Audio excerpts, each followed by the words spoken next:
You have bodyguards. Didn't you come across the hadith, if people gather to harm you, they will not harm you except what Allah have designed, have destined for you? And if people gather to help you, they will not be able to help you except what Allah has destined for you. Why don't you put your trust in Allah subhanahu wa ta'ala? I'd like to thank whoever sent that, as well-intentioned advice. I can only say that I didn't ask for any bodyguards. Brothers who felt that they wanted to do security for the speakers or for the gathering, that was their choice. I didn't ask for it. Question. Well, actually, I would just try to deal with the questions that relate to the topic of Brother Bilal Phillips' speech, if you don't mind. And then if we have time, then we'll deal with some others.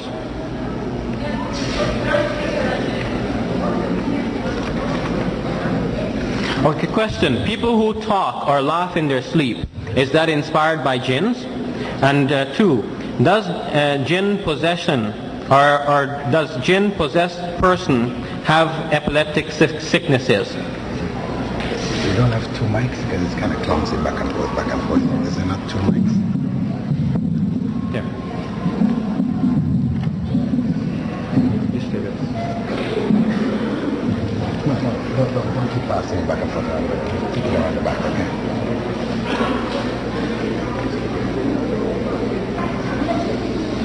Laughing or talking in a person's sleep, is not a sign of jinn possession.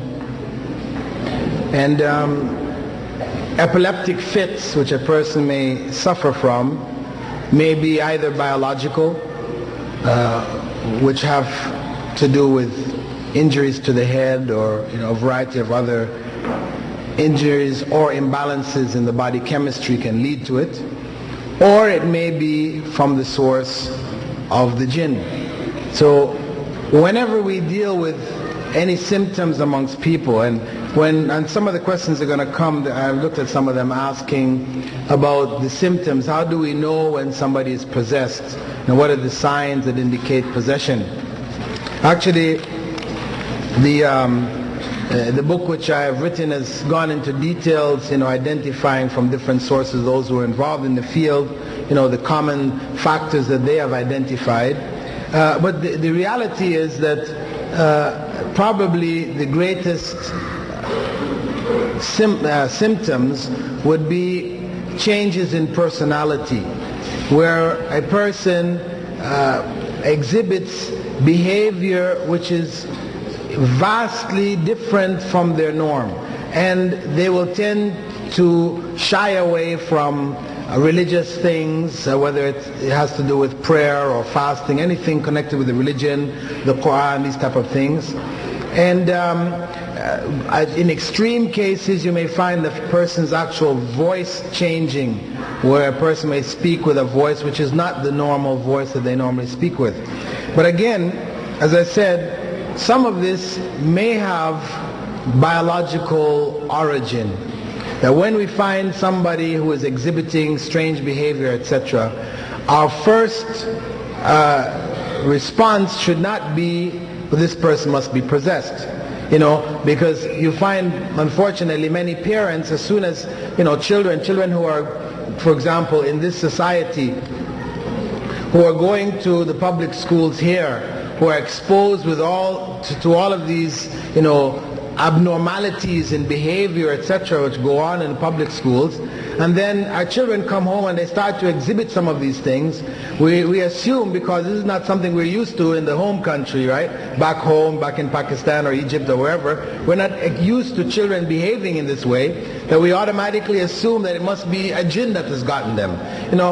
We have to be very realistic to look at the situation, try to understand the situations that our children might find themselves in, and we have to take responsibility. We have to take responsibility. What is happening to our children here in this society is a product of this society itself.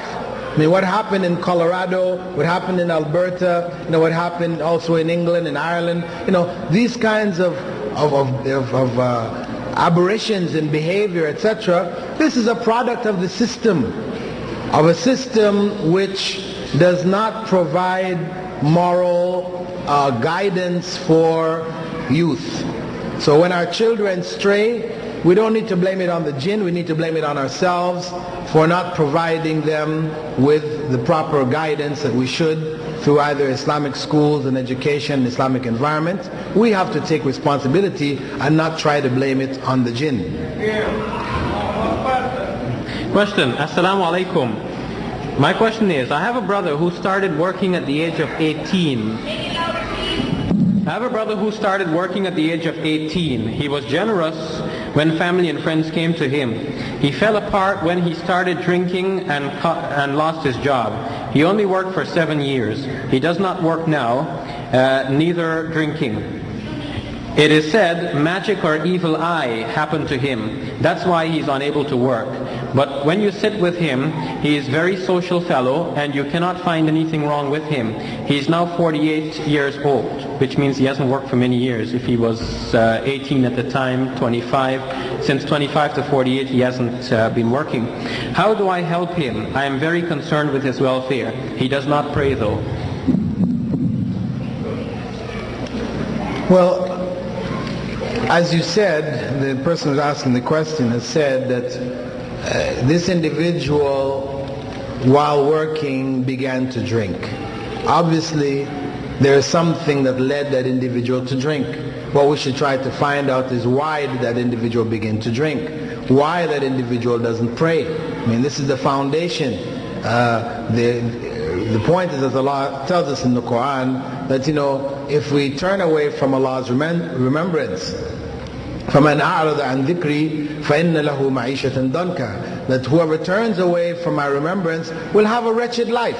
This individual's life is wretched because he has turned away from Allah. So what we need to try to do is, rather than try to exorcise him, we need to try to get him back to Islam. Because if he's void of prayer, and his life is not praying, then and Prophet Muhammad ﷺ told us that the distinction between the believer and the disbeliever is salah. Whoever abandons it has become a disbeliever. Then what we have in our hands is a person who is virtually a disbeliever. We have to try to bring them back to Islam. After bringing them back to Islam, then we try to build them up. And inshallah, with a proper Islamic foundation, then he will be able to get his life back in order with the help of Allah subhanahu wa ta'ala. Question. Do jinns reproduce? Do they receive revelation? Basically, what are the qualities? I have several questions asking that, and also several questions asking this. Is there such a phenomenon as good jinns that help people? Okay, in terms of the characteristics of the jinn, of course, we don't know what they look like. They are not visible to us. If they enter into our dimension, they enter in forms that we know. Either it's in animal forms or some apparitions like human forms, perhaps also the UFOs. These UFOs that people keep talking about, my view is that what is real of them is probably the jinn. Because we can be sure and have no doubt that there are no intelligent beings in some other part of the galaxies, some other part of the universe. There are no intelligent beings there. If there may be life in the form of vegetable life or animal life, which is not intelligent, having a choice between good and evil, because Prophet Muhammad ﷺ was the last prophet of Allah. If there were beings somewhere else across the universe that we ultimately were going to come in contact with, we would have been informed about them. Prophet ﷺ told us about the jinn. Allah revealed a chapter in the Quran about the jinn, and they are invisible to us. So if revelation is going to clarify about the jinn, surely it would also clarify about other intelligent beings in other parts of the universe. So we can just cancel that. But for those who believe that evolution is what brought us here, there is no God, for them it is a part of their we could say psychological needs to find other beings to justify our existence. That if this happened by chance, by evolutionary processes, then this should also have happened, in some other stars, in some of the galaxies.